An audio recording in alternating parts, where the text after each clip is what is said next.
3 मार्च 2026। मार्च 2026 की शुरुआत एक खास खगोलीय घटना के साथ होने जा रही है। 3 मार्च 2026 मंगलवार को साल का पहला पूर्ण चंद्र ग्रहण लगेगा।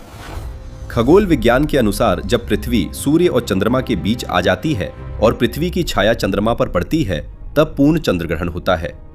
इस दौरान चंद्रमा लालिमा लिए दिखाई देता है, जिसे आम भाषा में ब्लड मून कहा जाता है। यह ग्रहण भारत में आंशिक रूप से दिखाई देगा, इसलिए धार्मिक मान्यताओं के अनुसार सूतकाल मान्य रहेगा। 3 मार्च 2026 का चंद्र ग्रहण भारत में शाम के समय दिखाई देगा, लेकिन केवल अंतिम चरण के रूप में। ब्लड मून का नजारा देखने का मौका मिलेगा, हालांकि इसकी अवधि सीमित रहेगी। भारत में चंद्र ग्रहण का समय। भारत में चंद्र ग्रहण के चरण भारतीय समयानुसार इस प्रकार रहेंगे। ग्रहण की शुरुआत पेनुम्ब्रल दोपहर लगभग 3:20 बजे। पूर्ण ग्रहण का चरण टोटालिटी शाम से पहले के समय में, जब चंद्रमा पृथ्वी की पूर्ण छाया में होगा। भारत में चंद्रमा उदय लगभग 6:20 से 6:30 बजे। शाम। भारत में दृश्य ग्रहण का समय लगभग 6:30 बजे से 6:46 बजे तक। ग्रहण समाप्त शाम 6:46 बजे। ध्यान देने वाली बात यह है कि भारत में जब चंद्रमा उदय होगा तब ग्रहण अपने अंतिम चरण में होगा, इसलिए यहां पूरा लंबा चरण नहीं, बल्कि अंतिम करीब 15 से 25 मिनट का दृश्य अधिक स्पष्ट रूप से देखा जा सकेगा। भारत में कितनी देर दिखाई देगा चंद्र ग्रहण?